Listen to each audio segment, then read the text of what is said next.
भोर 4टारे निया लगिला आउ अपार्टमेंट रे 3 जन जीवंता जलीगले। तेबे एभली स्थिति रे जेतेबेले अग्निशम विभाग निकट को खबर आसीथिला, अग्निशम विभाग पहुंची निया को आयत्त करिथिला।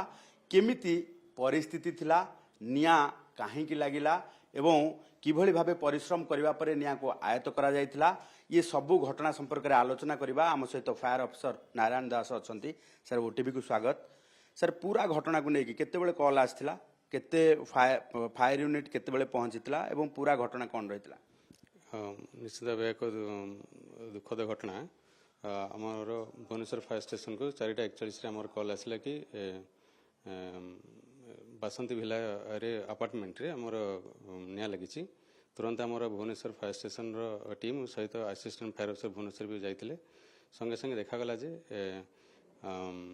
से जो अपार्टमेंट तले जो स्टील फ्लोर रे एक केयरटेकर रूम थिला, से कड़े से आमर दुई जन केयरटेकर थिले एवं बाहर ग्रिल दिया होता। तो से जो साइड रे जो स्टेयरकेस कड़े जो पैनल बोर्ड रु निया लगी कि सेठी साइड रे जो साइकिल थे, से जो रूम रो सामना रे साइकिल भी किसी थिला, सेठू साइकिल को निया लगी जहाँफल धुआं रे से माने बाहर को आसी पार ना थिले, जेहेतु ग्रिलटा बंद थिला। तो से माने चेष्टा करथिले ऊपर को जीवा पई, ऊपरे जेहेतु सफोकेटेड हो जाते सेठी पड़ जाते।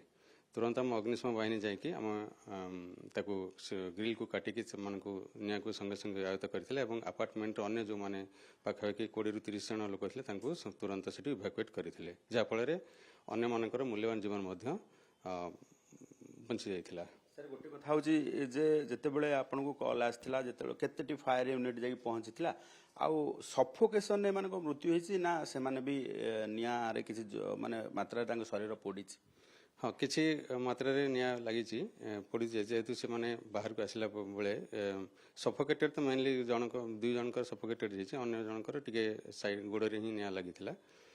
जेहेतु धुआं जो टायर जलिछि धुआं गुडा अधिक थिला, तो सफोकेटेड रे से माने मृत्यु होइछि। सर एबे कथा हूँ जे निया लिभेबा पर इंस्पेक्शन कौन हला, कोथि पाई अग्निकांड घटिला, ये कथाटी बर्तमान प्राथमिक भाव कौन जना पड़ुछि? जेहेतु से पैनल बोर्ड टी निया रे पड़ जाइछि, से पैनल बोर्ड रु ही से लगी निया साइड रे जो ऊपर को रहितला सीलिंग सेठू एवं साइकिल रे जो टायर रे निया लगी कि ए अग्निकांड इलेक्ट्रिकल शॉर्ट सर्किट ही निया लगी। सर आमे देखु सेठी ईवी चार्जर किछि लागि छि, तार प्रभाव रे इलेक्ट्रिकल शॉर्ट सर्किट होबा देखा जाउछि कि इंस्पेक्शन करा जाउछि? सेटा तो पैनल बोर्ड रू ईवी चार्जर जो थिला सेठू निया लागिनी, जेहेतु पैनल बोर्ड रे मे भी सेटा ओवर हीटिंग हेते पारे, से पैनल बोर्ड रू ही निया लगी छि, शॉर्ट सर्किट ही कि निया लगी थिला। सर जेतेबेले खरा दिन समस्त एसी लगौछंती, ओभरलोड रो पड़ी माने ओभरलोड आसुची, पैनल बोर्ड रू जेतेबेले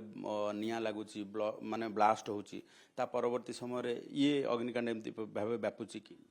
हाँ, निश्चित भाव लोडिंग एक्सट्रा तो ओभरलोडिंग होची, सेति इलेक्ट्रिकल जतिकी आम दरकार करेन्ट बा जतिकी तार ओभरलोडिंगटा सेटा कैलकुलेशन हवा दरकार, जहाँफल कि एभली परिस्थिति सृष्टि होची।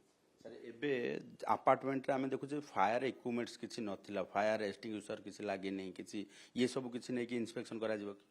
निश्चित सेटा जेहेतु S+4 एटा हमर रेसिडेंशियल बिल्डिंग गुडा तो अन्य ऑथराइज ऑफिसर अछंती, तो सेटा तांकर भी किछि फायर सेफ्टी मेजर्स किछि भी नथिला। मम्मा भरोसा माने कोन?